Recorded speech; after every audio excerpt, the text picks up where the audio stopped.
There are 2 new CDs out now on White Centipede Noise, Incapacitance and Savage Gospel, and Size Effects, Richter, now available to order at whitecentipedenoise.com.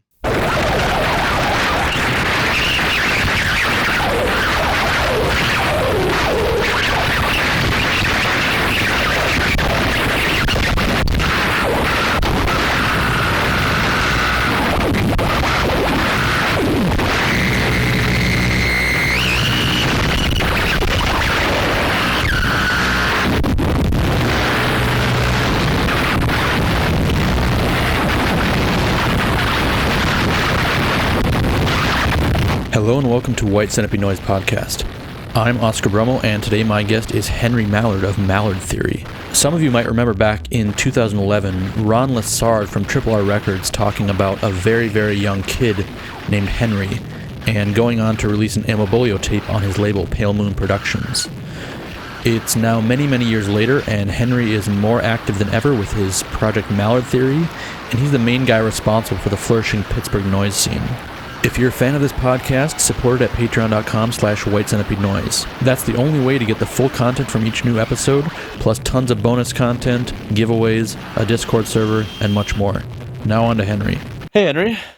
Hey, how's it going? Good. How are you doing? Pretty good. It's a nice day out here. A bit chilly on the weather, but you know. You said it was 70 degrees though. That's pretty hot. Pennsylvania is kind of like, the weather out here is kind of weird sometimes. Like it was really warm, but then it got cold today. Yeah. Like 40 degrees today, and then yesterday was like 60 or 70. Crazy. Well, welcome to White Centipede Noise Podcast.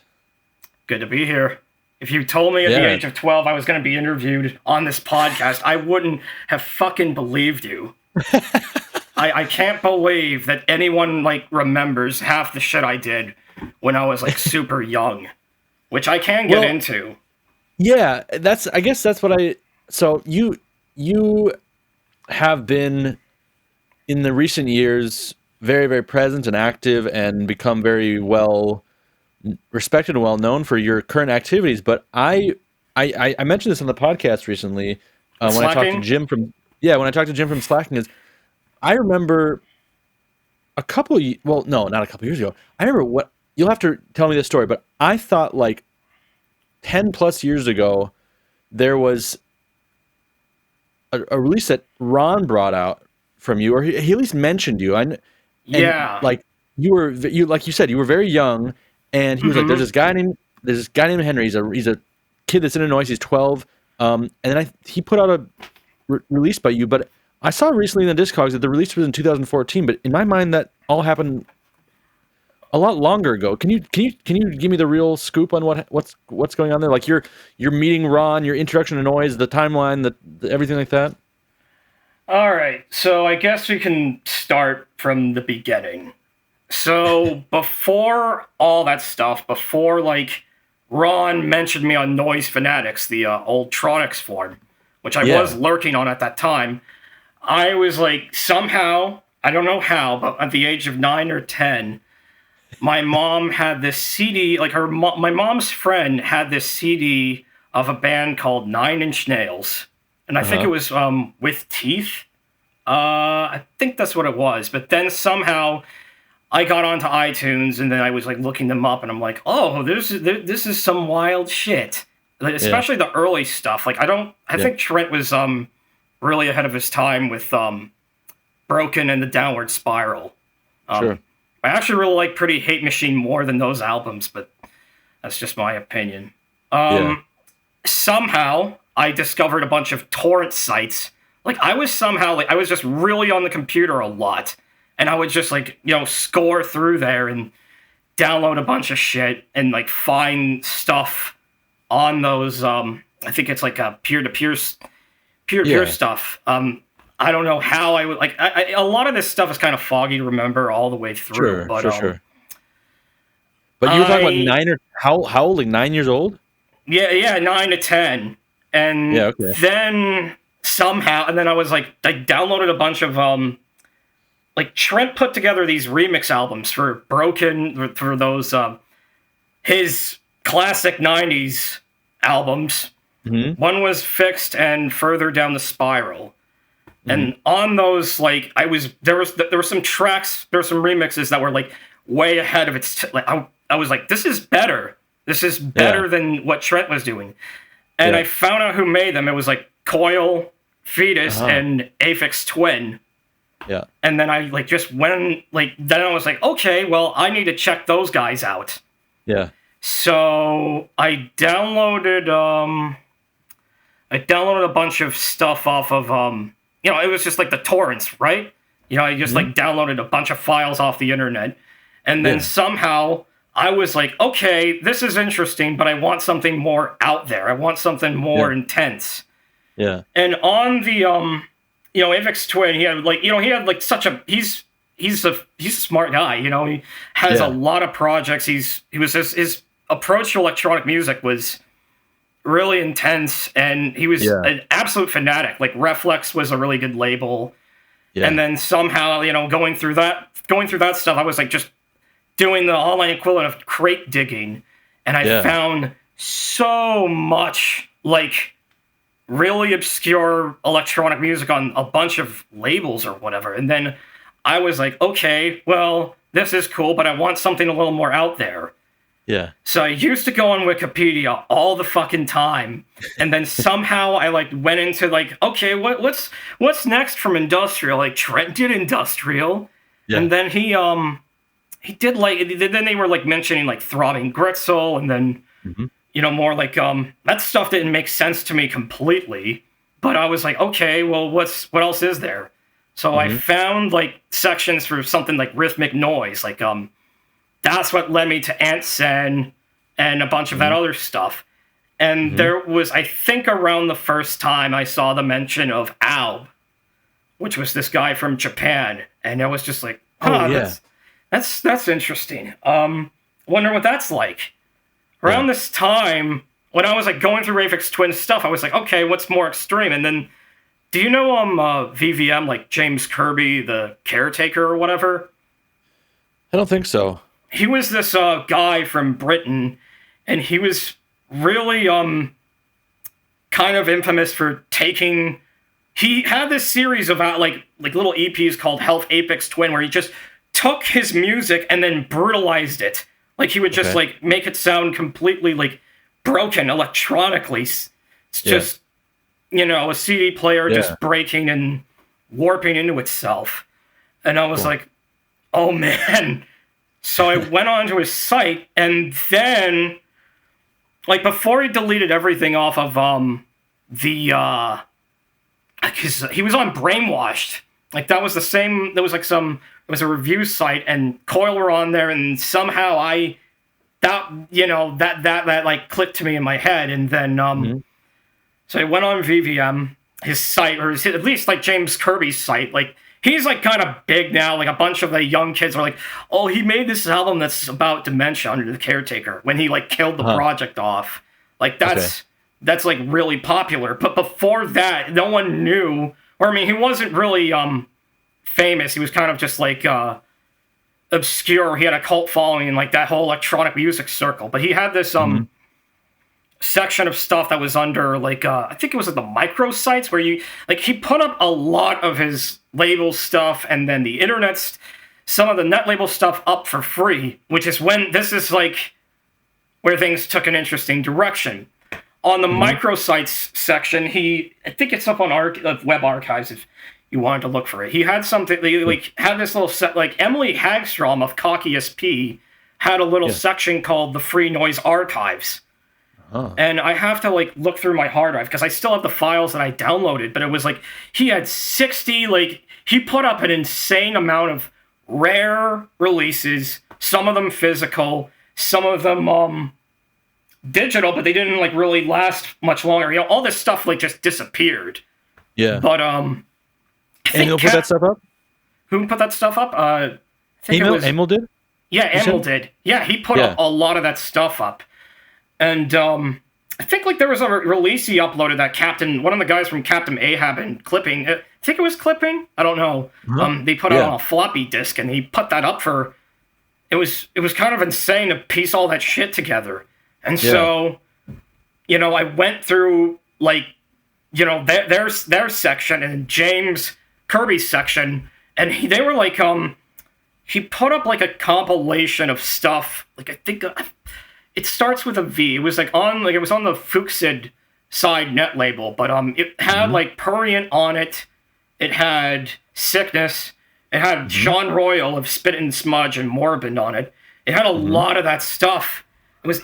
I'll link it to you after the fact, and you can put it up on the screen. It's like a German title, and somehow that was that entire like that fucking all this stuff. I was like getting into like breakcore because I was like, okay, I want what's more extreme than that. What's like more and more extreme, and then there was, man, it's been such a while since I thought about this stuff.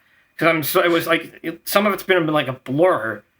Yeah. But then somehow, as I was diving deep into this sort of stuff, as I was like going deep into this like rabbit hole, I found like all these like blogspot sites where they put up rips of music. Like, I think there was one like called, there's a few. There was a Bleak Bliss and No Longer Forgotten Music. I remember Bleak Bliss, yeah. Yeah, the former had like, somehow this, like, early on, like, I knew Mersbo, I knew all these things. I was like, okay, this wasn't clicking with me yet. But I do remember Stimbox was, like, really fascinating. Like, there was, like, a section up on that site where he put up a rip of, I think it was the recycled CDR that was on Harsh Noise. I have it somewhere. I actually have a physical copy in my, room. But, I like was just downloading all this stuff, like Alb, Nakandi, Stimbox, even Prurient. I was just like going through this like weird obsession. Like, I need to find more. Yeah. Then I landed to like Smell the Stench, and then that entire like circle of that entire era when like net labels were a thing. Like there was like more freedom on the internet than it is now. There wasn't just like, okay, this is up all on Bandcamp. It was like you had to download a file or whatever, and it was just like really fascinating to see all this like stuff. Just like you were able to download it. Like you had no money. You weren't like, I wasn't super rich. I'm still not, but you couldn't like, I couldn't just go down to Walmart and buy a copy of this sort of stuff. I had to like. Really, this was so underground. Yet I'm just like, dude, I need to find more of this stuff. I need to find. Yeah. I do remember. I think I downloaded like something off of that one of those blogspot sites, but I think it was like an EMIL BEAULIAU tape. I think it was what was the title? Like I like, man, this like thing. It was crossing my mind today, but I completely forgot. But it just sounded like, I think Noise Extra covered it. It just sounded like gravel. Yeah. Like it sounded like gravel being pummeled to the ground. And I was like, this is what I want to hear now. This is what's like fucking fascinating me. And so as I was like, go on. Well, what do you think was so fascinating to you about such extreme sounds at such a young age? Because usually young people are more interested in, I mean, at that young of an age, like, I don't know, people are more interested in finding something that's more, I don't know, accessible, popular. I mean, this is like the opposite. You're going into like the depths of like the most unpopular stuff, in the world. What was that part of it? What attracted to you, or was it the sounds themselves, or what? Do you know kind of what your mindset was at the time? It was a little bit of both. When you're young, you're kind of like, okay, I want more extreme shit. I want more brutal shit. There was Passenger Shit, which was like this guy in Australia who like made it was like really, really dumb, juvenile, obscene, like sort of music that's just like violent sounding.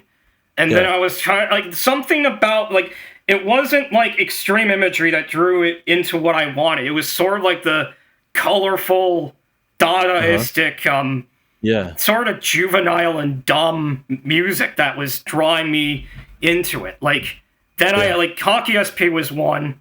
Then I found Violin Ensemble Geisha and Smell and Quim.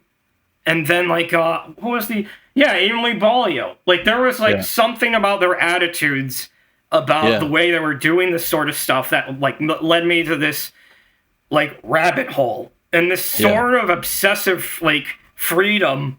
Because, like, when I was young, I was like, I want to be a musician. I want to do this stuff, you know? Yeah. My sister actually was in an indie band, but that didn't really last long, you know? Such is life, but, I tried playing the drums at, like, public school, but then I was like, okay, I can't do this. I want to do something with stuff I had lying around. Yeah. And so, somehow, you know, I made the connection to RRR when I discovered Alb, and I was like, yeah, man, I want to see what they got. Because I ordered a bunch, I got my mom to order a bunch of stuff when I was, like, 11 before Christmas. Like, I had the RRR 1000 locked group compilations. Sick. Like, Ron actually sent me a special edition of that, and I have it. Cool. If you want me to show it to you. Sure, you got it there? Yeah, it's fucking bare. My room, if you saw my room, you saw where I was living, it's a fucking disaster. He said this, like, it's this one. Oh, cool. Oh, hell yeah. Oh, nice, yeah. Great. I don't think it's, like, definitely, this was, like, years later, but, that's very special. So roughly just to kind of make the connection, when you were 9, let's say, or when you were 11, what year was that? 2010. Okay. And that's when I was kind of like, you know, I was getting exposed to stuff that was just weird and bizarre. Like, I remember do you remember, like, a Japanese noise project called Sponge?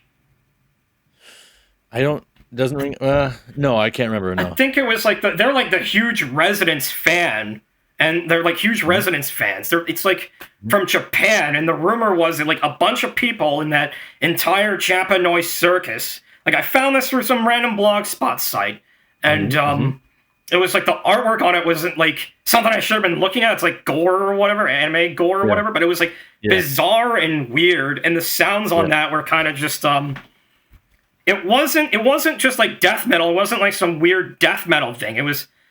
I think it was, like, revelations of something, blood, something. Just ask me, I'll link it to you, and you can put it up on the screen. But it was kind of just, like, really colorful, improvised sounds. Like, it sounded like broken, colorful, and whatever you... Like, it wasn't... the imagery wasn't connected, but somehow it was just, like, fun. And I was just, like... When I was in school, I wasn't thinking about doing math, or I was just thinking about the cover to the Self-Abuse 7-inch of a record that Smell and Quim did. What was it, Piss, Blood, or whatever? Like, Piss with Drills of Blood, or Blood, something like that. Yeah, and cool. they were like goofy. They were kind of like, they weren't like serious at all. It was kind of like really vile humor. I actually have like a reissue CD right here, got from Max. Shout out to my homeboy. Cool. Yeah, this is like... Yeah, it's insane sounding. It's really, really weird. And then... 1 sec, Henry. Someone just rang the doorbell. I just gotta check who it is. Sorry. Oh, good. This episode of White Snippy Noise Podcast is brought to you by Absurd Exposition Label and Screamin' Riot Distro. There are 4 new CDs now available on Absurd Exposition. Dodge Jones Rage, West Coast Power Outage 5, the power trio of Chris Dodge, Mason Jones, and William Rage return to AE with another dose of psychedelic circuit overload. Neural, H2T, an unreleased session from 2001, recorded by Howard Bylerman at the infamous Hotel to Tango Studios in Montreal. Fold, to favor the occurrence. Neural's harsh noise is formulated by the give and take of restraint and control. With his alter ego as Fold, Alan Bloor uses the same techniques to create ambient soundscapes rich with the tactility of their found metal sources. Rusalka, Base Waters, reissue of the 2019 LP. Using a theremin as a centerpiece, Kate Rissek leads us into a harsh noise odyssey of oceanic depths. Visit screaminriot.com for all 4 CDs and a distro of over 2,200 items, servicing the international noise community at large. Sorry, Henry, a neighbor was at the door. That's all good. I have like Sorry? Nothing. I was just saying I have like 1,000 ducks outside and some geese. That's right. Not fucking around. Yeah. So I'm going to ask you that a little bit later. You're going to have to tell me about the ducks. But so you were telling about kind of getting in touch with Ron and how that came to be. Yeah, so how that all started, I then, like, you know, I somehow was, like, asking my mom, like, hey, can you order me this Alb recycled tape?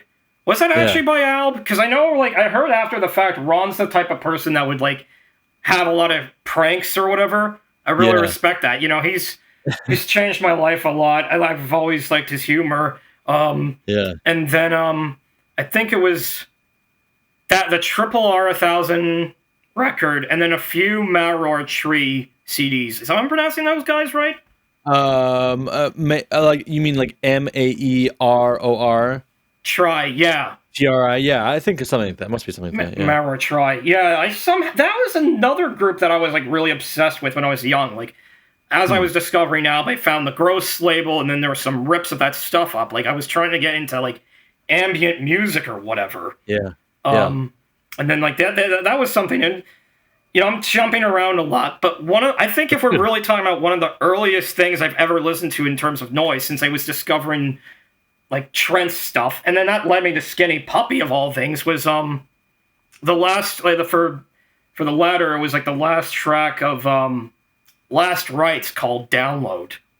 Okay. It was, like, a 1992 album. It was on the last thing they did with Network, and, like, it was just, like, it was intense. It was just, like, the only way I could really describe it was like British electronic music, and like that album was very chaotic, and that, like, when Ogre and all those guys were in the studio, they weren't getting along. Like, one of them was having an intense drug addiction problems. They were going off the rails, and then you know, man, there was like so much stuff I discovered when I was young, like Architecture.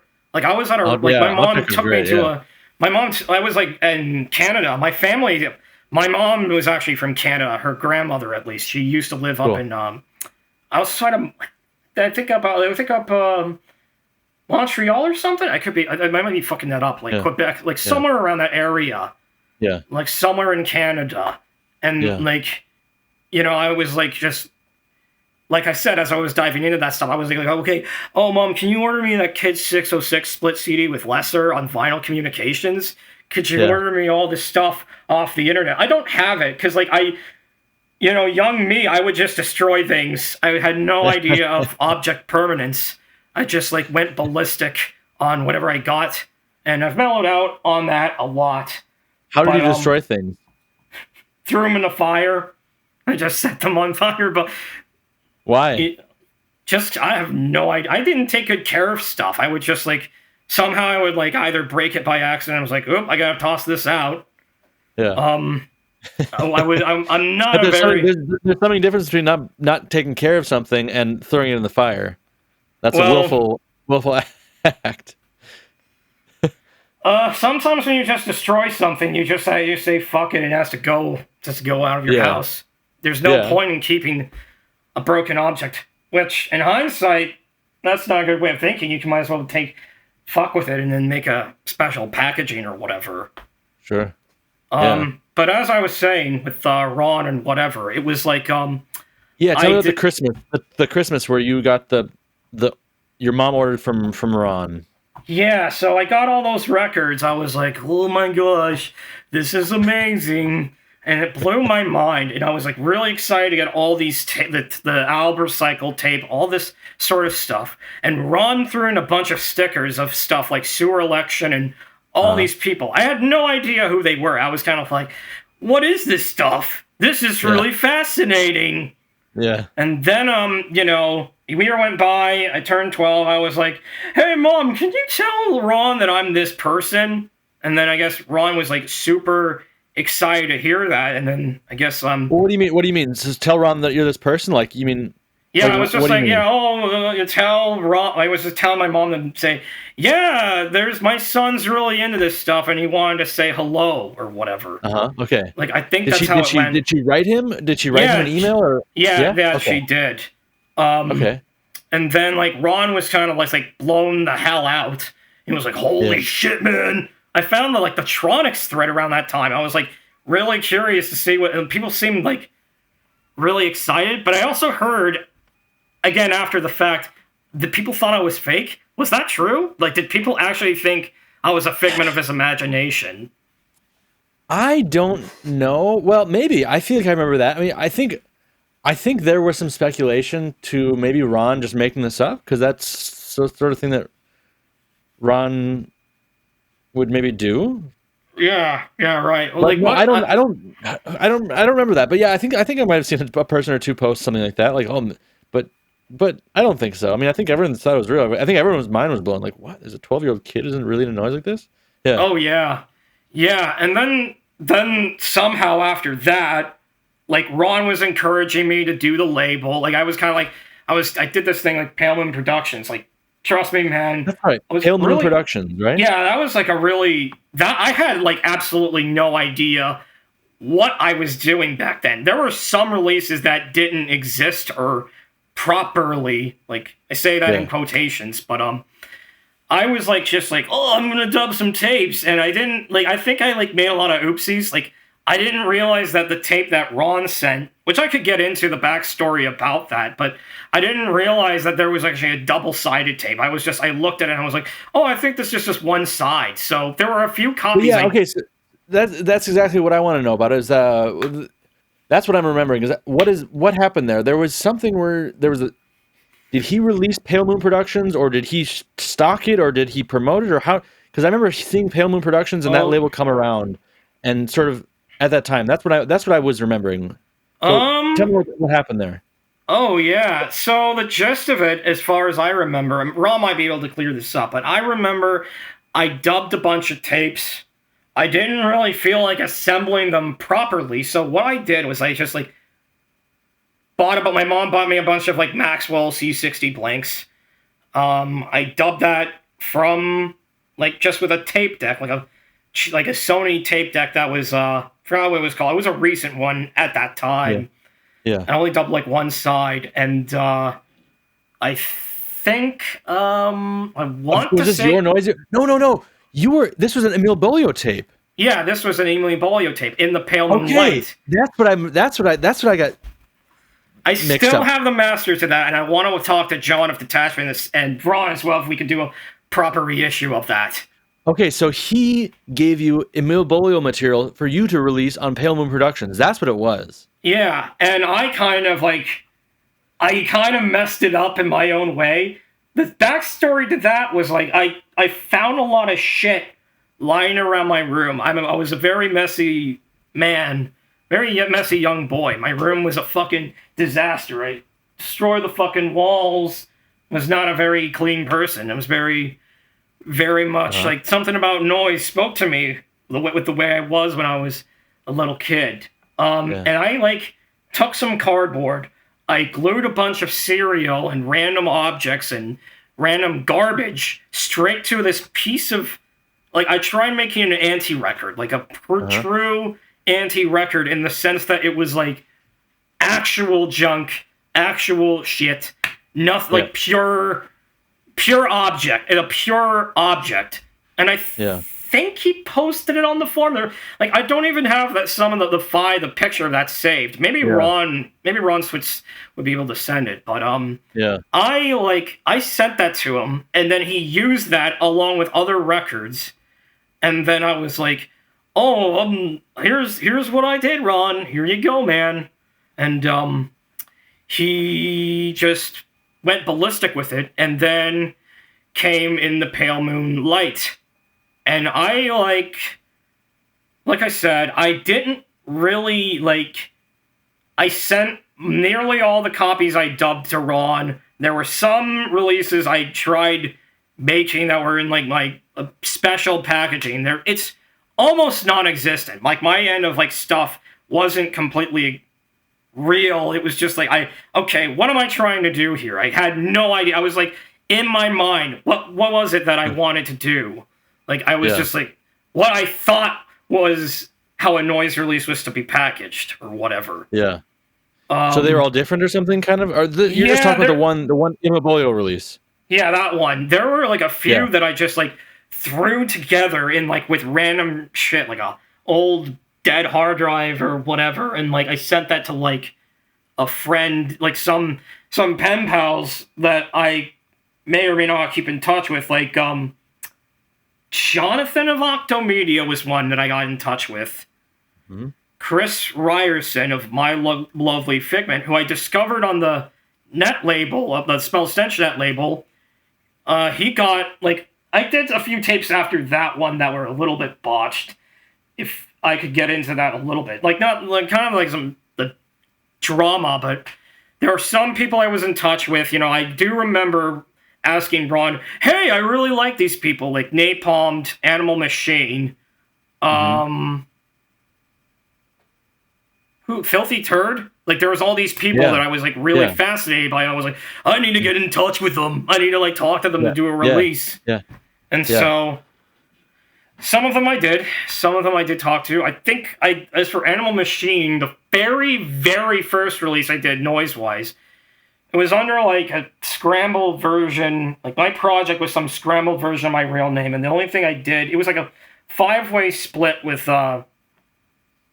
this guy from Sweden, I forgot his name. He was like, he put out that God Had Shot Himself CDR, and he read shit music for shit people, and he put out like something by Carl Kruger back then.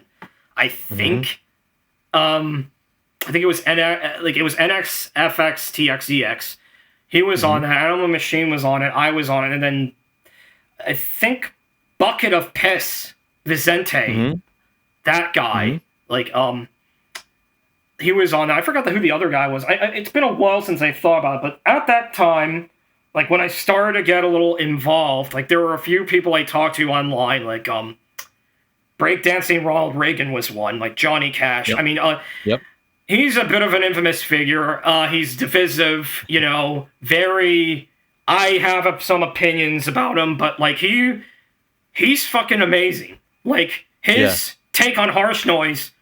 Like, at the time, it was, like, everybody else, I guess, like, you know, there was people heading towards, like, this, techno stuff. Like, I remember there was, man, who was it? Bryce Cool?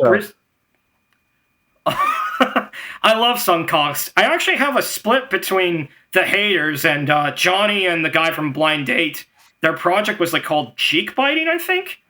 And their side was just ripping. Like, Johnny is like, you know, say whatever you want about him as a person, but he was a master at noise.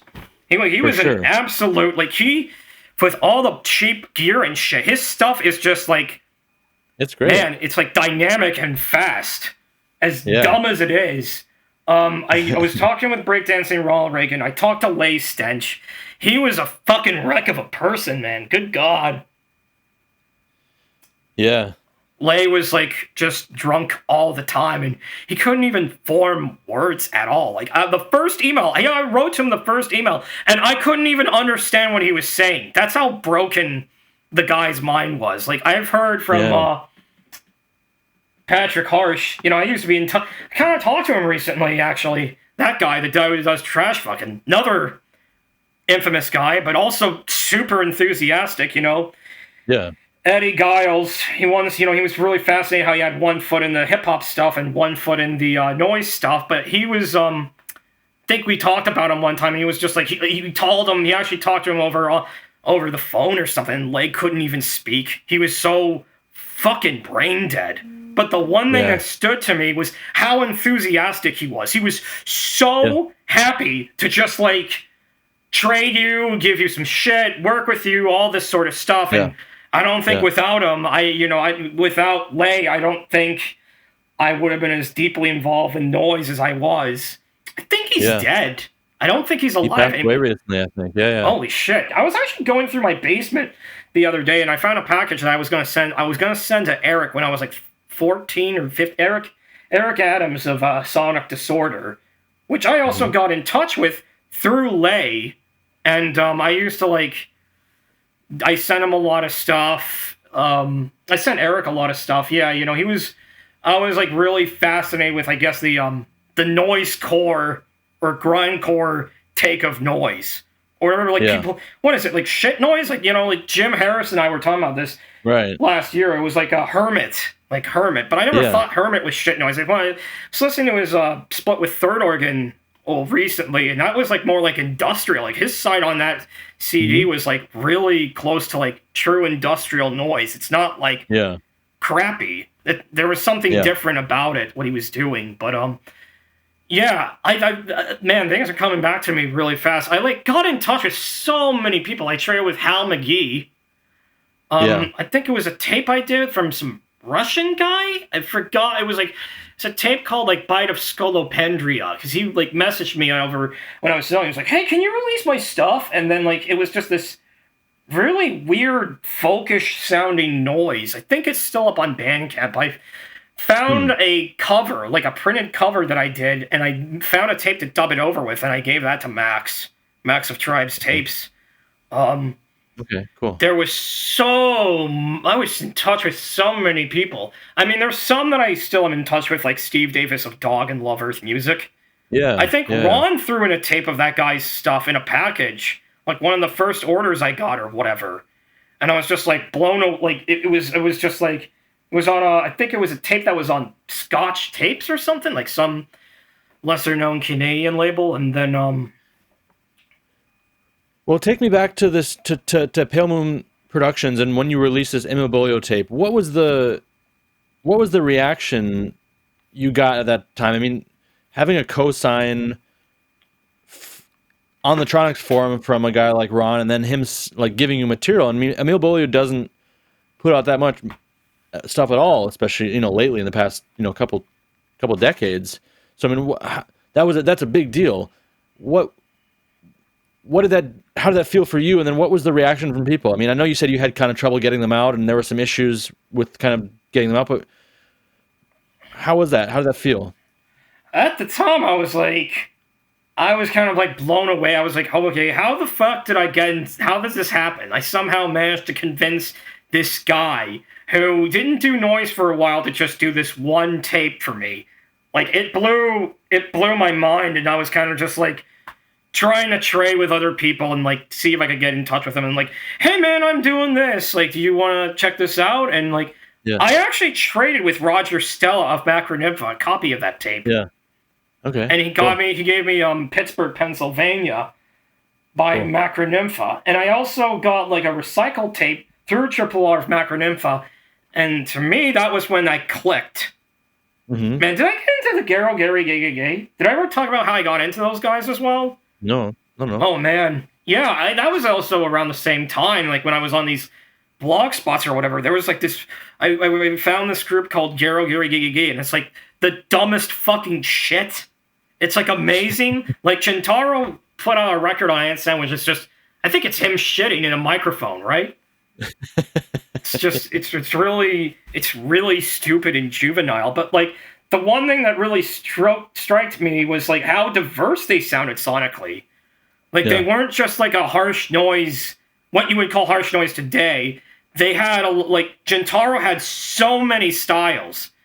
Like I actually believe he was a musician. He's a talented musician. Like that like the one thing I think it was vividly remember really liking. Like, there was one compilation, it was, like, singles 1985 to 1993, and he was, like, there's one track on there where it was just, like, a skipping record that he took, like, is it true that he owned, like, a record pressing thing, or he had like, a record cutter or whatever? A lathe? I don't know. I really don't know. Because supposedly he took, like, a lathe cutter or something along those lines and put it on, like, a little flexi disc, and, like, it was just like some classical music, but it was like skipping.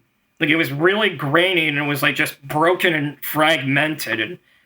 And, it was just something simple as that, but it was so effective. Like, or like, non-friendly, that CD he did where it was just like a long drone. Just like one hum that like fluctuates in volume, but never changes and the tone doesn't change. The synth tone doesn't like really change, and think there was also Hell Driver. Yeah, Hell Driver was another thing that was like, wow, this is interesting. Like, that was like kind of like a depressing record right there. Or a CD. Yeah. It was a CD, but like, it wasn't just like angry sounding stuff. It's just like this really lo-fi tape recording of him playing the piano. It's just like really, I think it might be layered, because you'll hear like the things stopping and going. Like, it's like a multi-track, like it was recorded on like one of those old Tascam 4 tracks or whatever. But, you know, that was, you know, it was like, yeah, it's avant-garde, but I really liked the approach that these guys had. Something about that, something about like the freedom from learning and like, you know, going outside the restraints of music, going outside the instrument, like, you know, the limitations of music. I was like, even I actually wrote this down, like thinking about what I wanted to talk about in the podcast, but the one thing I was like thinking about, like I think this was kind of like talked about, was like I think like noise in a way is a form of deconstruction of language. Like you have music is a form of language. Music is the ability. There's you know, the rhythms, the melodies. I was so fucking obsessed with music, man. It like spoke to me when I was a young kid. Maybe that's how I got into this sort of stuff, because I was just like fascinated how something like the acoustic objects or synthesizers or whatever people were getting their hands on at the time, they were able to create something that didn't conform to the boundaries of one particular language. Yeah. It's sort of primal and more close to nature or whatever. Yeah. I think it's very right. I think the music that we hear is very learned. It's very informed by culture. I mean, people want to think that something with a beat or a certain kind of melody has to be music, and that's kind of an innate thing. But I mean, I believe that's very, very constructed and very culture based. Right. Yeah, and all this stuff is kind of out. It's like it has its own culture, but it's outside of the normal culture of like, you know, like what you would like music. Like Jim, you know, I was just thinking about this. This just came to my head, was like how Jim is the argument about how if noise is music or isn't music. Maybe it is music, but it's such a rejection of what is normalized, like the melody or lyrics or whatever, and to just take what you're given and use that to just generate a sound, like something loud, you know, like whether it's processed through pedals, whether it's recorded straight to tape, whether it's just like you dragging things around or making weird sounds on the tape, just speaking gibberish or whatever, or like sound poetry or like whatever that stuff. It was just, I don't think, I mean, how do I put this? Like, I can understand, it kind of makes sense why I got into this stuff. Subjectively, you can say it's easy to make because, it's just sound. Objectively, there's so much that goes into a noise release that you can't just, like, be a noise for noise sake guy. I mean, ask me when I was, like, between the age of 12 and 15. I used to, like, do so much, like, I would like just throw shit into like an audio editor, and like I actually did have some gear. I can actually get into the recycled tape. That's the first, to me, that's the only release I consider like the Henry Ryle recycled tape. I can get into a little bit of that. Like so that was you did some stuff under the name Henry Ryle, and then now you do stuff under Mallard Theory. The easiest answer for that, like, I had a bunch of projects, and they were all random. They all had different. It was like on the, you know, the net label culture around that time, like when I was like a teenager, and like all that sort of stuff. But when I got the eye strain scene that Henry of Pattern Injuries did, they did an interview with Arvin Millo. Am I pronouncing them right? Arvin Miljo. ARV and the Swedish group. Yeah. How do they pronounce them? Yeah, I don't know. Yeah, something like Arvin Milho, probably. Arvin Milho. I forgot the guy's name, but there was one quote that really stuck with me this whole time was Mattia. Mattia, yeah. He said, "I don't want 100 toothpastes. I want one good goddamn toothpaste. And to me, I was like, you know what? That answers that explains what this is what I have to do now. I can't just make 100 random names and 100 random things and just like throw it at the wall and be like, oh, this is cool. It's like wall noise. Like I did the Bandcamp HNW thing before it was even a thing. I did it all on a computer. I did it all on Audacity. But like, you know, like I'm not good. I mean, maybe I'm decent, but I'm not good enough as like Richard or the Rita or Famir. Like those guys had their own fucking philosophy, you know? Right. They had their own sort of language. And, you know, I don't think... I'm not against wall noise. I think me and Harrison of Systems were talking about this, but I think maybe this stuff could have room for experimentation because 99% of it is just people trying to sound like the next Rita or Vermeer or whatever. Yeah. And, you know, that Sam McKinley, he was just talking about how, like, obsessed, it's just this one sound. It's like a fixation. Almost like an autistic thing. Makes sense for me, but it's so, like, I think for some people, it's funny to do. I think this is, like, kind of a culture thing. Like, you know, in America, there's a lot of people out here that, like, they do this to be, like, there's definitely a divide, you know, like, in terms of, like, cultures, right? I haven't been to Europe. I don't know what it's like out there. But like in America, you know, there's a lot of things that some of the serious guys turn their nose against. It's like the funny, haha, meme wall noise stuff. Yeah. And, you know, it's easy to make it. It's easy to just like get a microphone and a distortion, put it against the fan, crank it, let it record 30 minutes like I did when I was 13 or 14. So you get older, you want more out of this stuff. You want like more than just texture, which is still a valid label. But then I was kind of like rediscovering, like, as like I got old, like after like 16, I kind of like started rediscovering noise again. I was like finding, I was like, okay, I used to talk to Skin Crime at one point. Let me like go listen to this guy's stuff. And I'm like, this is what I want now. Like I was listening to Tsunami. Like I didn't have a physical copy, like rips of it, but like Patrick of Self Abuse, it's like, the way he did it back then, if you really notice, it's not like flat. It's not dynamically flat. There's like volume fluctuation. Channels are being panned left to right. It's it's like done in a way that's not like not boring, I guess. Yeah. You know, wall noise is just easy to do. To make good harsh noise, that's harder to do. For sure.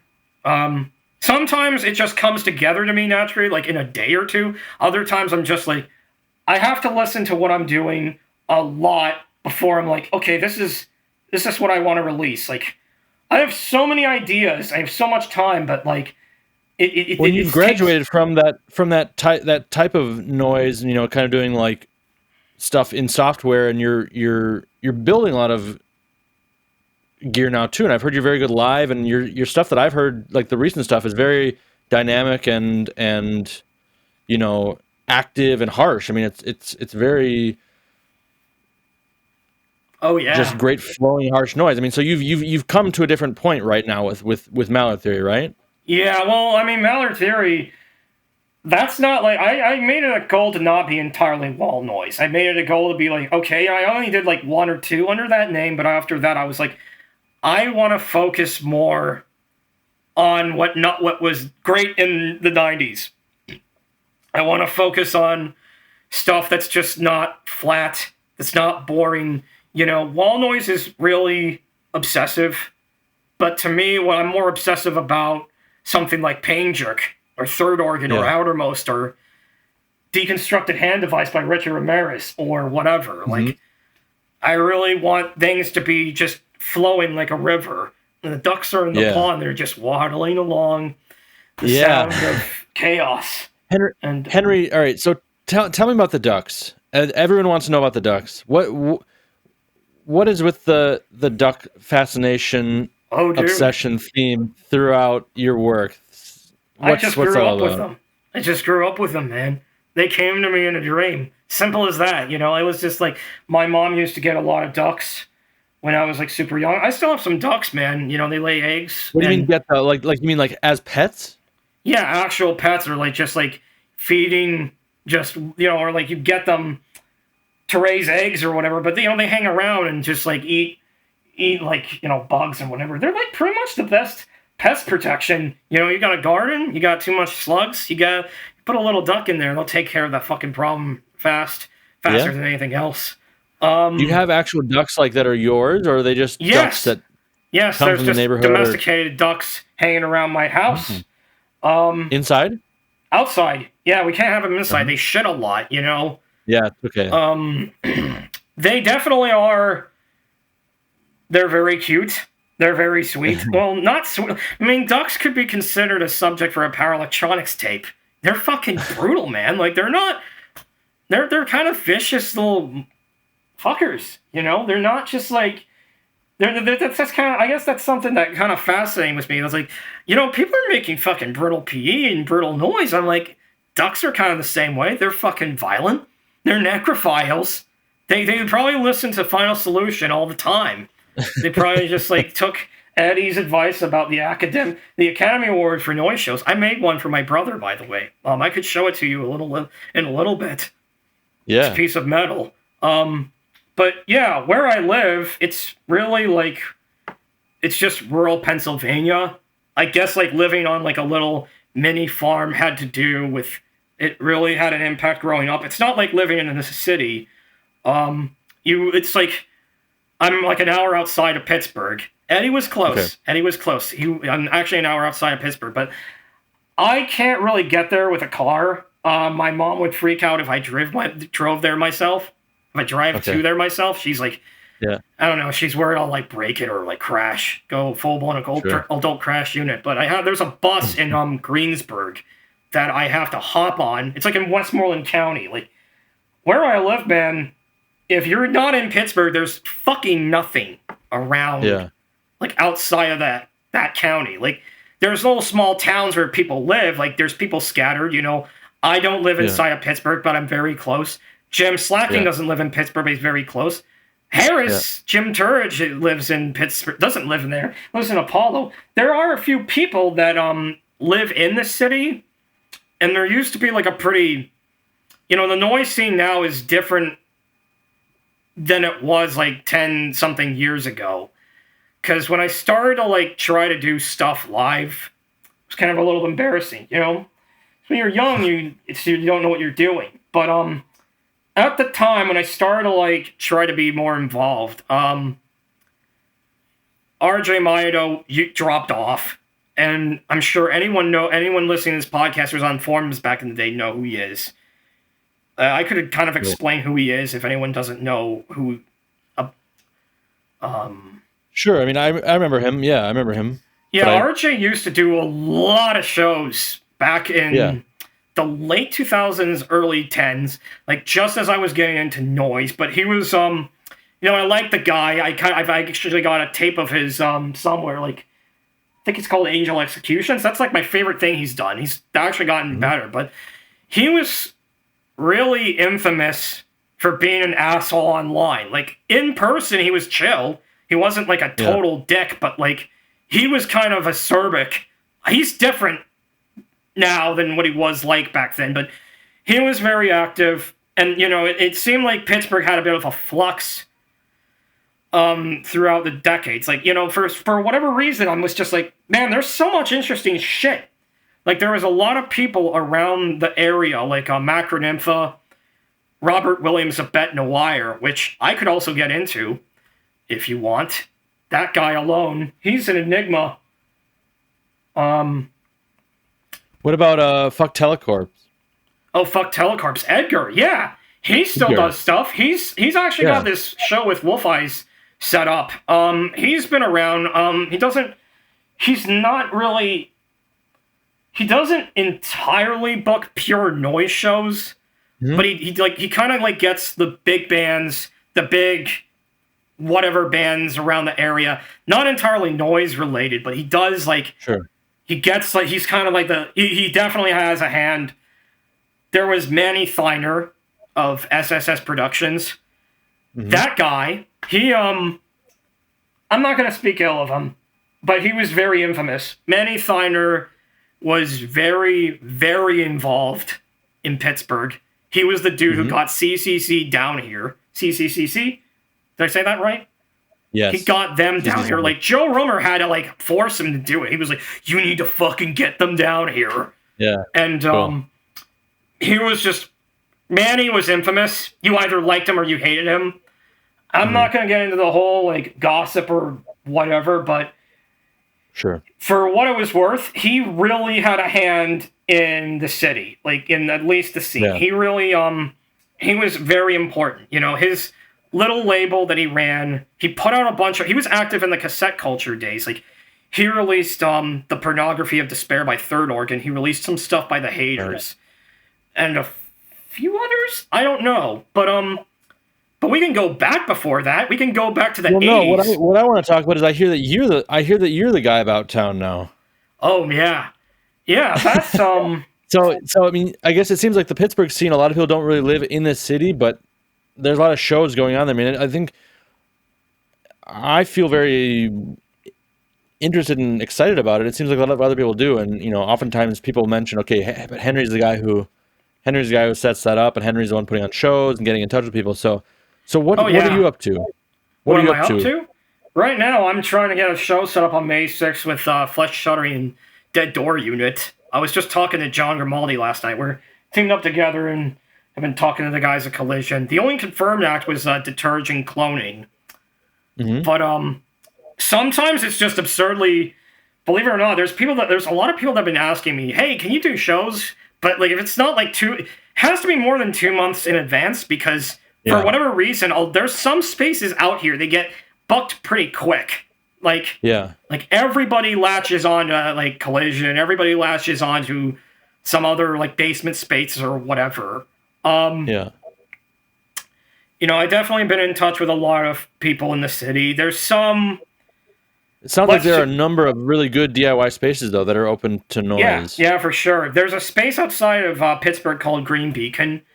I went there because Jonathan Hodges of Accolade of Unspeakable, talented guy, he's really good at circuit bending, very smart dude, amazing. But he played a show there back in like late 2021 in December, and I went there and I met up with some of the guys, and they were... Turns out one of them did like a split with Organized Dorks. They had like a grindcore band themed around Star Wars or Sarlacc or something. And then they had like paraphernalia. They had like a fucking Corey Strand Wall Noise CD. That guy. That dude who like cranks out a bunch of CDs like fucking around with music and being like, oh, this is a tribute or a deconstruction or whatever. I'm like, so these people must be interested. Let me see if they want to do shows. And then a year later, there was a little it was like a 20-act noise night there. I hate to say this, but only 3 people outside of the bill showed up to that one. Like, it seems absurdly hard. Like, some people, I don't want to be this is not nice, man. I'm going to be a little bit acerbic, but, a little spicy, but I think there's a lot of people in the city, I'm not naming names, some of them, I know who you are, but they really don't have any genuine interest in noise. They'll like latch onto me and be like, hey, I heard you're this guy. And then like when it comes to the actual interest of that stuff, it's non-existent. They're just doing it to be cool. Like, you know. Are they just trying to get a show out of you, or just are they trying to get booked, or are they just trying to connect? A little bit of all three. A little bit of all. It's more like they're trying to connect, and then, you know, there's some people that are just like Emperor's New Clothes fake. You know, total. They're just like doing it because they saw what was cool. They're latching onto it. They don't have any substance or thought, and they fucking. Let's just say they are. Some of them. There's at least one person that ripped off. It's a fucking ripoff. I won't. Yeah. I really don't want to get into it out of respect to my friend. You know, I don't want to like, you know, push their, sure, you know, disrespect their boundaries or whatever. But when I heard certain things, I was about this one person that I was just like, fuck this. I'm fucking done. I do never will. Yeah. The one thing I'll say, if anyone wants advice from me in this podcast, is just be careful of who you are in touch with. There's some people that are just total leeches, and they only care to make it all about themselves and all about how they're cool. And as you say, keep it real, which some of these people don't. Some of them are fake, man. Some of them are not genuine. But what is it that you think motivates someone to be non-genuine or try to be fake in noise? Because noise is a very, very, I mean, there's not a lot to be gained in terms of, cool points or money or anything like that. I mean, what is it that motivates people to do that? That's the problem. They're trying to make they're trying to take, I think that, let's just say this. They are trying to get the following. They're trying to hype themselves up as something new. They're trying to say that they're the shit. But when the rubber meets the road in terms of, like, I'm going to say this, man, like, some of these people, they're trust fund kids, you know? They, they have so much money to get all this gear, right? And it's like, you have these fucking expensive synths, yet you make stuff that sounds like wall noise. What is that? What are you doing? And the other thing that I'll say, too, is this same person they, like, crank out stuff. They crank out 1,000 albums in 1 year. And it's like, you don't sit down and think what you're trying to do. You don't sit down and listen obsessively. Okay, is this good? Even if it's not perfect, is this good? You don't do that. It's just like this. Sometimes it works. Sometimes, in the 90s, I guess it was like that. But it's different now. It was different then than it is now. Because, and like, I guess the other thing, to answer your question, what motivates someone to be part of noise to be cool, it's gotten kind of popular.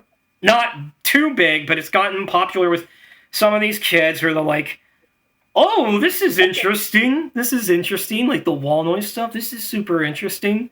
And so they latch onto that, but they don't know, like, it's not even wall noise. It's just, and some people just don't have an identity.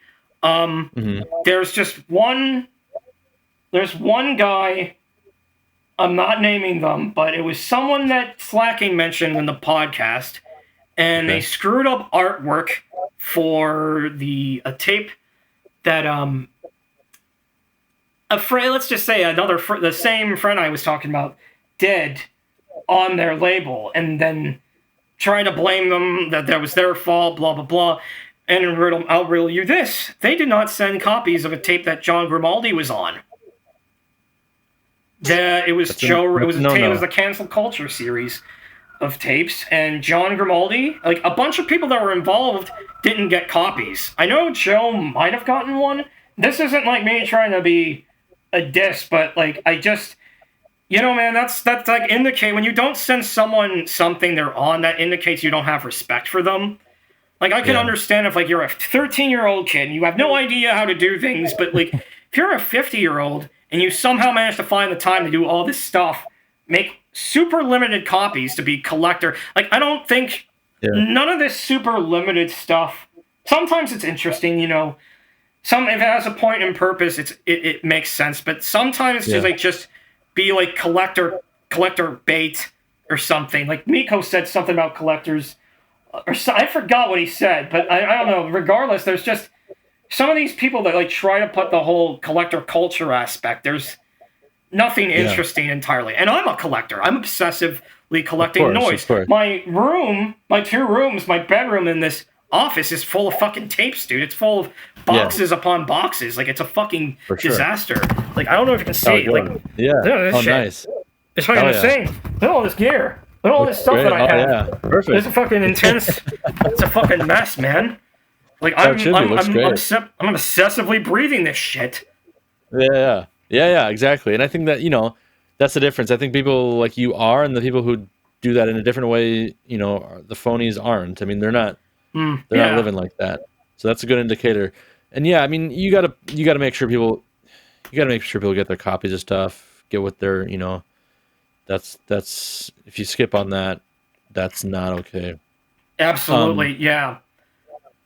What do you like? So I understand the frustrations of booking shows and the social clout kind of vampires that come with it. But what do you enjoy about booking shows? What do you get out of it? What do I get out of it? Somehow it leads to further connections with other people that might be interested in this stuff. Like when I started doing shows, I don't think I really talked about why I started to do stuff. I don't think I've ever talked about the first show. I could get into that, but somehow, for as small as noise is, there's ability to form a little community, like a collection of people that are very, very interested in this stuff, that are very interested, and they actually, like, even if it's just the people that are just playing, it's like, there's actually some... I don't know, man. I'm trying to explain the best I can, but there's something special about a circle of people that actually like this stuff and have enthusiasm for it. There's something more interesting to me of an intimate room of people that really, really love this stuff. I know the sun's out. I know if you can see my blinding hand, my blinding prism. Yeah, it's cool. I thought you were wearing like a Rolex or something like that. Oh, cool. That looks good. Yeah, but the show, that Slacking collaboration that was on that 7-inch. Yeah. No one came to that. There was nobody at that show. Yeah. Except for the performers, and that happens a lot. Like when I started doing shows, I was like, oh man, I'm gonna get a lot of people to come out. I'm gonna get so many people, bro. But the truth is, it's absurdly small. It's absurdly niche. It's absurdly, like,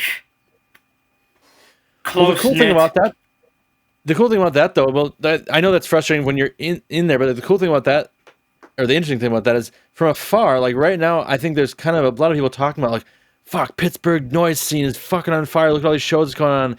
Slacking, Henry Mallard, Richard Ramirez is there, Joe Romer's there, Jim, like, from afar, even if the shows are criminally underattended, it broadcasts a really important message nationally and internationally.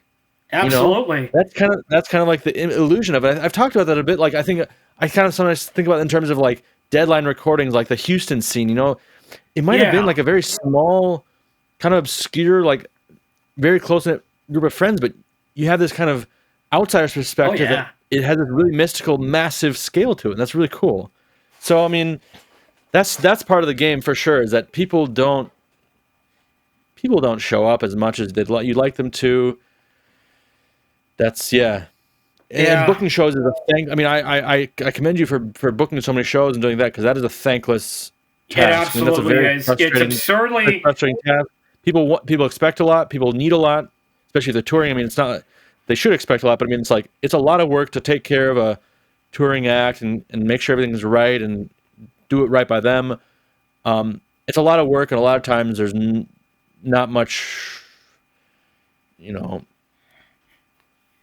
end up with empty pockets, couple bucks in the hole, and then that's, hopefully it was a fun show, but doing that on a regular basis, being the guy that sets up shows regularly can be very tiring, because I feel like you often have to make a lot of sacrifices, and making sacrifices in short, occasional spurts is great, and is you can rationalize it. Okay, I really want to put on the show, but having random people want to hit you up, like people who don't really like you said, people who kind of just want to leech off you, don't really respect what's going on, just kind of want to have that moment and have the show. If those kind of people are hitting you up all the time and expecting that you do something for them, that can be really tiring. Yeah. It's kind of slowed down a little after I left, like, Facebook. Like, I don't really, like, when COVID hit, I was just, like, fucking sick of the stuff that was on that place. I was just like, you know what? Fuck this. I'd rather go on Instagram. Right. But yeah, everything you said, it absolutely is true. It's fucking thankless. If anyone even is considering doing shows, you're going to be prepared to do a lot of things. Like, be prepared to, like, lose a lot of money. Be prepared to, like, do so much for so little in return. It is, like, in terms of finances or whatever, like, if you're really enthusiastic, you care about making cool things happen, you really care, that's better than, even if it's just like even if the touring artists get, like, it's sometimes you just have to really pay out of your own pocket to, like, cover their, like, guarantee when they show up, or, like, buy a CD or tape. That's, like, absolutely better than nothing. That's, like, for the touring artist at least. And then, they get to see, okay, what's so cool about this place? The touring acts get to see, well, there's like some interesting shit going on here. There's some interesting, something really good. It's really, really good out here. The last show I did, the last one I set up, there's one in Pittsburgh, and it was like back in November, and it was like a live collaboration between me and Slack and another one. And then there were like 4 people. Cost, Tinnitus, Stimulus. They were on tour. Max Eastman of Tantric Death came up here. He wanted to really check out the city. And then Peter J. Woods from Milwaukee, he was asking if there was anything going on before he's going to be in Britain now, isn't he? Like FTAM. I think he's moving to England. Yeah, he's moving up there. That city, that culture, that scene in terms of sound is interesting. I have a lot of respect for them. I think isn't Duncan Harrison based out there? I want to give a shout out to him. He's cool. What city he's in? I don't. Are you saying Bristol? Where is it? Bristol or what? I don't know. I forget which city Duncan Harrison is in. Britain.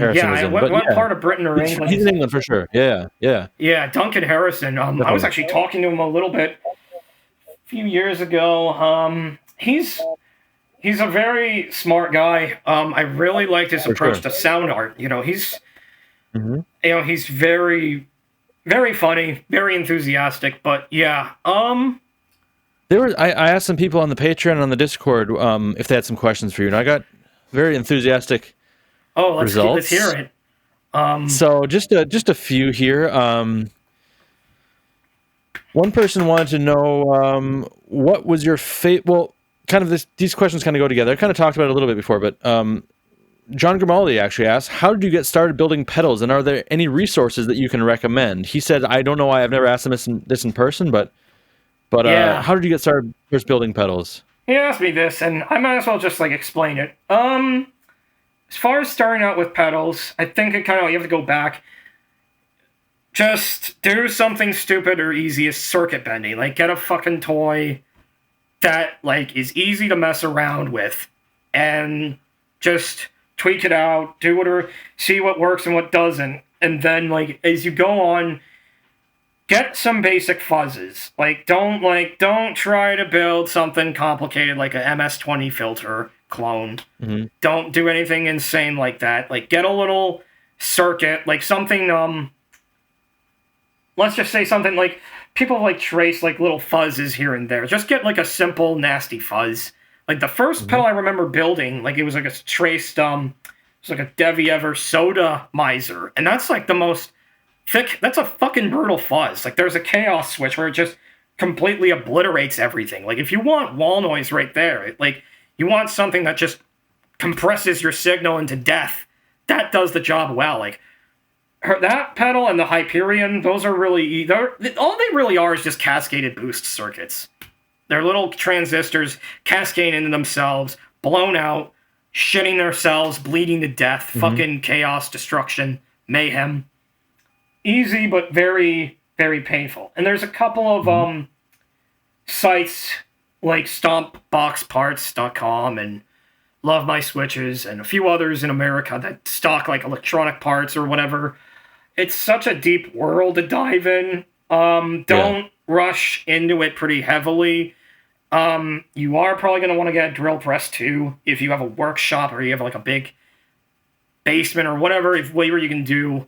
Don't get too caught up. Let's just do something simple at first and work your way up. Yeah.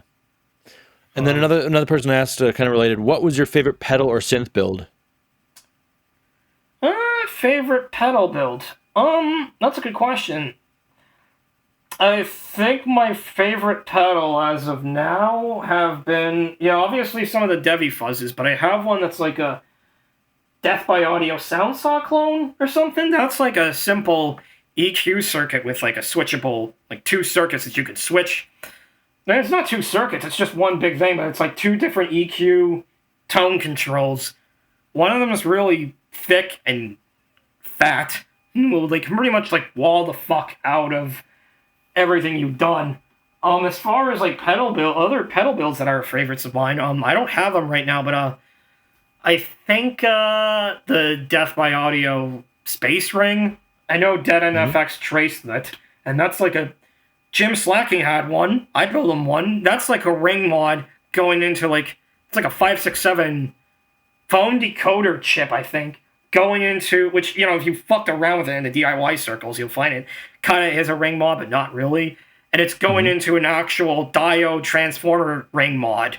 And it's kind of insane. Really, really wild. You can definitely get a lot of lasery sounds out of it. I think, you know, with like some other people tracing stuff, I've always wanted to like build the grunge or whatever, a few DoD ones. People have been like tracing that and modding it. I think I'm gonna get the Noise Swash clone from Breakfast Audio in the mail soon. I just don't have the money to like build stuff as much as I did a while ago. But you know, if I had, but yeah, I definitely have like a lot of things. There are some things that are my favorites. Also the CVEX machine. That's like Sean of Circuit and Morbid said that pedal is like a nasty distortion. It like cuts through every frequency. Like I think it's really technical. Well, it's technically speaking, it's a dual frequency tripler or something. It's like a crossover distortion, and it affects the it's like related to the dynamics of your source. Like I think like a contact mic or whatever, like something acoustic or whatever. You know, if you use it on its own, it's useless. But when you pair it with other like fuzzes or distortions, it gets really nasty. Cool. Okay, cool. Next question. Someone had, they would like to know how your collaboration with Audible XXY came about and what the hell you're doing on that tape. Or what the hell they are doing on that tape. Oh man, that's a fun... I'm really glad someone actually liked that tape. Some of the sounds on that, especially in the first minutes, came from when I was like 12. I think... Like, it was like me, like, taking some data stuff and editing them in an audio editor to, like, make it sound droned out or whatever. And, when I was in Seattle, I got this, compilation. I don't know. I might be spoiling the surprise. But it was this record. I don't know if I can find it. It was a compilation that, I think it came out on Anomalous Records. Like, what was that? I don't know if you can hear me fine. Where is it? It's this one. Yeah. The first, I think it's one of these tracks on it. Andrew from Audible XXY lifted it off of it and passed it off as his own. I had absolutely no idea. I think the compilation is called like An Uncommon Nature. This was really good. I really like that one. But if you want the answer, the whole answer, what I did was I sent a bunch of CDRs and tapes to Andrew of Audible XXY. I managed to get in touch with him through like sleuthing around the internet. I actually had to ask him about the Peg Exam guy because he thanked him. That guy thanked him on a CDR that I got from him, and he told me he was a dude based out in... He was in the same area as he was. They jammed together in a Butthole Surfers tribute band, addicted to pot, somehow moved to New Zealand, then he became a cop, therefore the name Peg Exam, and he's a fucking circuit bending enthusiastic. It's insane. He did a CDR on Harsh Noise that's really good. But as far as the Audible XXY thing, long story short, got in touch with Andrew, sent a bunch of stuff to him. He fucked around with it. I sent all that stuff that he put together to John, and then he was like, he really liked it so much that I think some of it was even sources for Stalagmite Repression even. But yeah, I sent all that the finished product to John, and he really liked it, and he needed more material to finish the whole thing. So I sent Andrew some stuff that I did on tape that was like synth, like weird multi-effects synth sounds, and he layered some stuff of his own on top, and that's pretty much how that tape came to be. Cool. Yeah, I think people really liked it. That's insane. I can't believe anyone actually seems to have interest in this. Blows my mind. What about what's your favorite duck? Another person wanted to know what your favorite duck. A good question, man. I would say,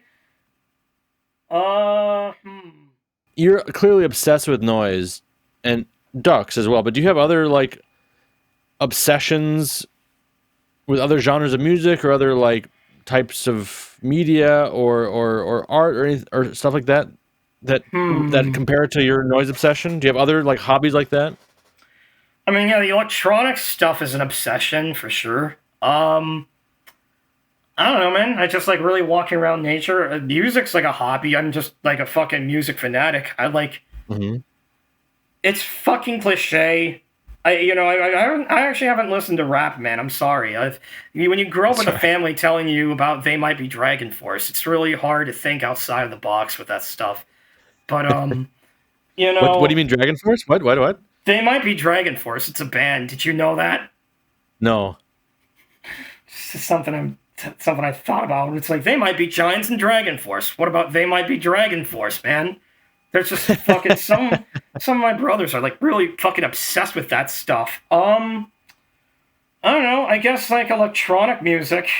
That's the easiest way of describing it. Like, yeah, it's a broad term, but that's something I'm really into a lot. Like the Bloody Fist stuff. Like I kind of saw noise as an evolution of electronic music in a way. Like it's pretty aggressive shit. Like I think people need to like do like.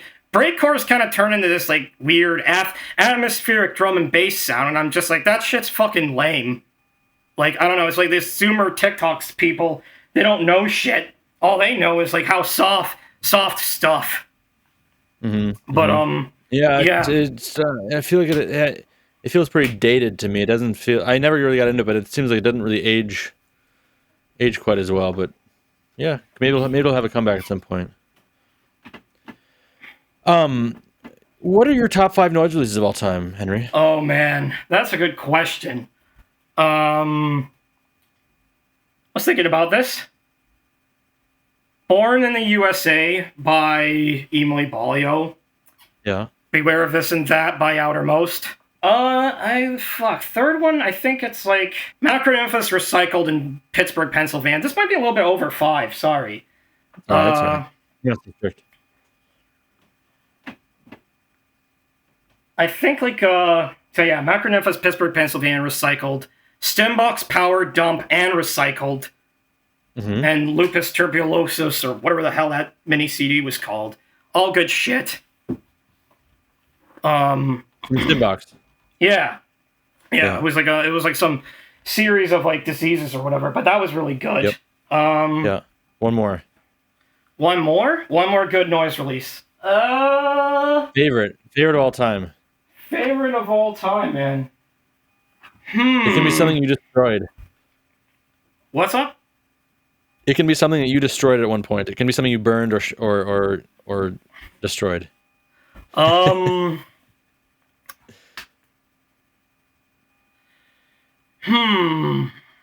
think shit, man. I don't know, maybe not noise, but like I don't know, man. I just like so much stuff. It's hard to say. Something I've been really into was riffs by One O Tricks Point Never. That stuff was mind-blowing. Cool.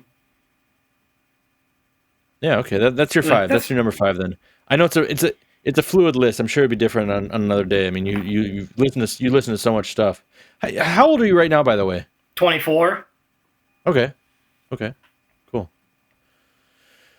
And then can you tell me 5 like new releases that you really like of the past year or so? Like either releases or artists, but you know, stuff that maybe people aren't so hip to that you can let us know about. Oh man, I got a few stuff or you know local stuff to you. My next question is what's coming up? Oh, I got plenty of things. I might be doing some stuff with Max Eastman and Knox Mitchell. We haven't decided on the project name. I've got a lot of like tape collaborations and whatnot in the works. I got some stuff in the works with Muttering and Jacob Durant of 96-Year-Old Foot. Cool. I have a 10-minute tape coming out on Tribes that's a short blast of deranged duck music. Nice. There's a self-release tape I gave out to a few friends called Bird Bee that might be reissued on Detachment sometime in the future. Not soon, but sometime in the future. Yeah.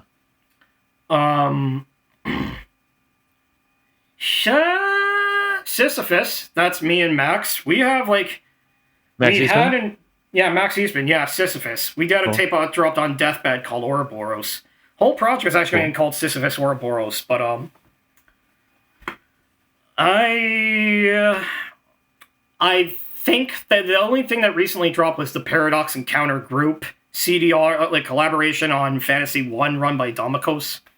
I haven't even got copies of that.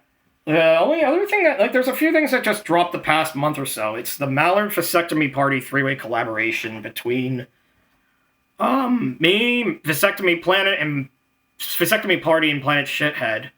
And that's what Imploding Sounds. And then a split collaboration with Tim Berklin's project Takshita on Fusty. 64 minutes. Got copies yesterday. It's fucking brutal. Fucking insane. Right. Oh, that's all good. It's not ways to sneeze. I cough a lot. Who else? What else? Do we have like some? I have like a four-way between. You said I think Jim mentioned this too, but you mentioned that there's a Slacking collab coming up. Yes, it's basically Slacking's Scott Stapp and I'm Rick to Life, and it's coming out on Cruel Symphonies. It'll be 30 minutes long.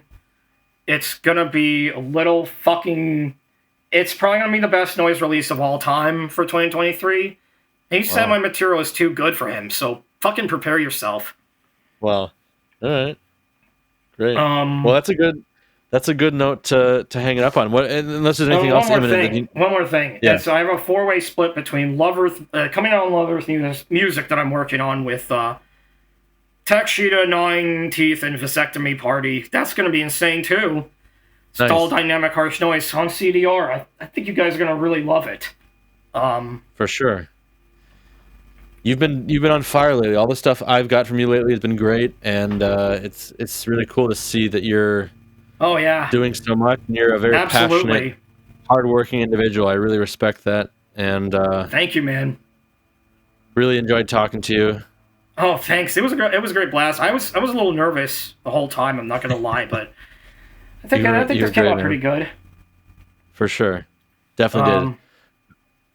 Anything else you wanna mention before we sign off? I don't think so. I think this is a good time to close off. So it's a good conversation, man. Henry Mallard. Yep. What's up? Quack quack. Quack quack, motherfucker. If that was the quack quack shirt, dude, that would have been so much I could have covered. But that quack quack shirt. The band, like the quack quack, with Dan Johansson and yeah, dude. If someone said there needs to be a Quack Quack Mallard Theory split record, that would blow my mind. Ooh. Someone suggested that idea. A split LP. Yeah, that's. Actually, if we're talking about records, I might be on the Macronympha live set on Dada Drumming. I am on that one. I think you are. And you are on it's going to come out on vinyl later this year. So if you told 12-year-old me that I was going to come have a record, it was going to be on 2 vinyl records within the past year or so, I wouldn't have fucking believed you. But somehow, here I am. And we're glad for it. Thanks. We need guys like you. Keep it up. Absolutely. And we'll stay in touch. Thank you so much for joining me. And of course. Talk to you soon. Of course. Absolutely. Cheers. Cheers. Bye.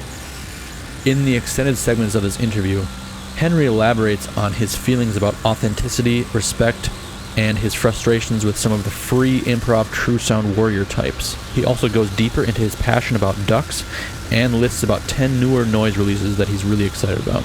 You can check this out and much more for just €5 a month at patreon.com/whitecentipedeNoise. For €10 a month, you can join the Maniac Circle and get access to the Discord server, exclusive giveaways, and more premium content. Also, on the last weekend of each month, I hold a video party for Patreon supporters at all levels, as well as previous guests on the podcast. There's one coming up real soon, so I hope to see some of you there.